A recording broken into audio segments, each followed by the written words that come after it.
उसकी सच्ची मन से पूजा से छठ मैया खुश हो जाती है। एक जंगल में चुन्नी चिड़िया और उसकी दो सहेली रहती थी, प्यारी टूनी और टुनटुनी।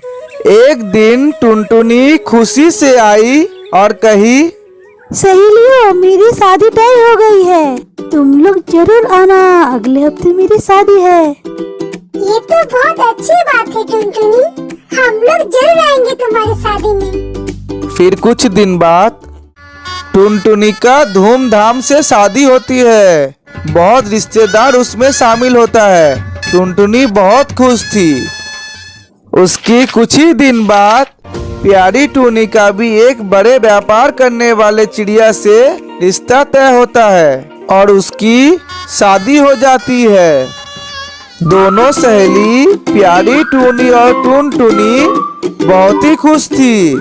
देखते देखते कई महीने बीत जाते हैं और चुन्नी का भी शादी हो जाता है दिलबर कौआ के साथ। दिलबर कौआ का माँ पिंकी टूनी थोड़ी गुस्से वाली थी। उसे पूरा दिन काम कराती थी। बहू, तुम कोई काम ठीक से नहीं कर सकती।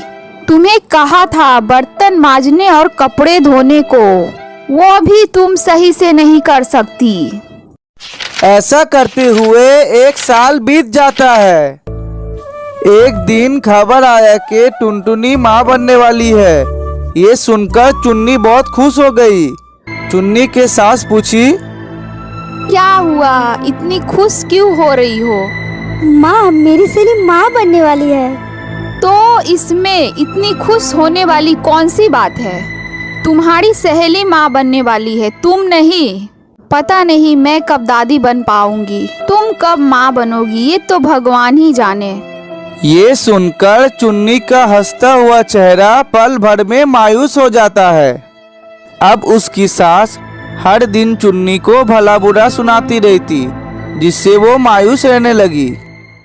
तभी कुछ दिन बाद उसकी दूसरी सहेली प्यारी टूनी भी माँ बनने वाली है। ये संदेश आई, जिसे सुनकर चुन्नी तो बहुत खुश थी, पर उसकी सास और ज्यादा खड़ी खोटी सुनाने लगी। लो सुन लो, अब तुम्हारी दूसरी सहेली भी माँ बनने वाली है।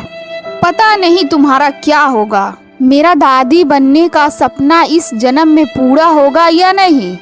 अब उसकी सास चुन्नी को भला बुरा रोज कहती रहती। जब उसकी सहेली का प्यारा सा बच्चा हुआ तो उसकी सास, तुम क्या इस घर को वारिस दे पाओगी?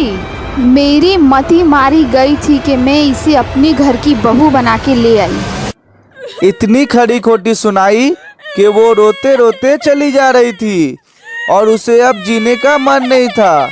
वो उदास और बेबस होकर एक पेड़ में बैठ गई और रोने लगी। रोता हुआ देखकर तभी बूढ़ा चिड़िया उसके पास आता है। तुम क्यों रो रही हो बेटी? चुन्नी आवाज सुनकर बूढ़ा चिड़िया को देखती है।